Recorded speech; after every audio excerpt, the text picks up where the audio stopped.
Quincy Markets in Boston, Massachusetts. If you're a foodie travelling to New England, it's an absolute must.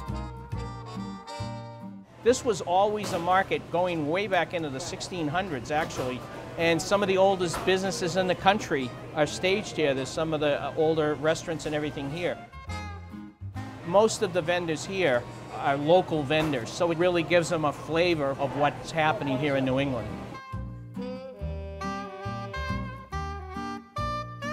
The 6 states of New England are renowned for their culinary excellence. Stonewall Kitchen in Maine has been going since 1991, and you can buy great produce from their store in York, but they're also keen to share their expertise at the cooking school. So my name is Patty Roach, and I'm a culinary specialist here at Stonewall Kitchen, and I welcome you all here today. We're doing an Oktoberfest menu. We teach classes almost 7 days a week, twice a day. We have guest chefs from all over the country, all over the world. We traditionally do 4 to 6 courses. We make a course, serve a course, but they get to see the chef prepare the recipe, and then they get to ask questions during the class.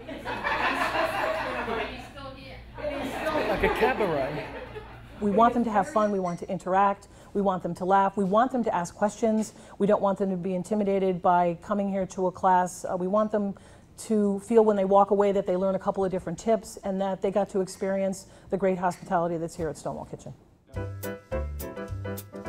And it's not just food, there's plenty of thirst-quenching options in New England. In a moment, some fine Connecticut wine, but first a Shipyard Brewery in Portland, Maine. It was started by a Brit, and they recreate an English ale using English ingredients. We do ales here specifically, one of the biggest being actually the Pumpkinhead, which is our pumpkin pie flavored beer. It's a wheat-based beer, so you have a nice sweet wheat flavor with a hint of pumpkin, nutmeg, cinnamon, and allspice. It actually makes up quite a bit of our sales for the whole year for a beer that's only available 3 months out of the year. In my opinion, the best pubs are ones that let you pull your own pint. Now I've got my glass, I'm going to try some of the Pumpkinhead here. Haven't done this for a while, so anything can happen. Full of British ingredients, like all the beers here, but it's also got a few extra spices. Yeah, there is a real sweetness, a crispness to it. I think, yeah, I can taste the pumpkin pie in that. I'd say overall, a British beer, but with a bit of a Yankee twist. Cheers.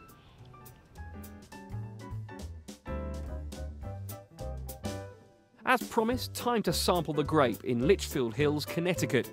Bill Hopkins can trace his ancestry back to the Mayflower, and he's been working these fields for years.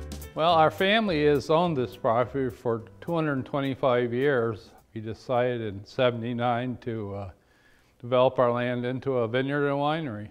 We have high elevation here. We don't get the frost so much.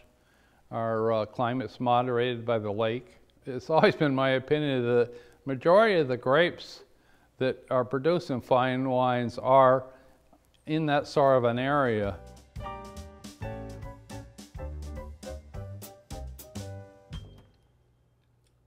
That is delightful. That really is fruity. Lovely stuff.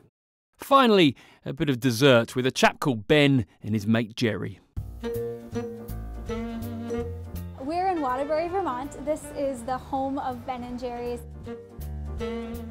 Here at the factory, we have a factory tour. You see a little video, you get to see the actual production floor, try some new flavors. We have a flavor graveyard where you can mourn the flavors that are no longer in existence. Then of course, you have to get samples while you're here, so you can go into our Flavo room and taste some yummy ice cream. Well, that's definitely my favourite, although I may need to try the beer again just to make sure.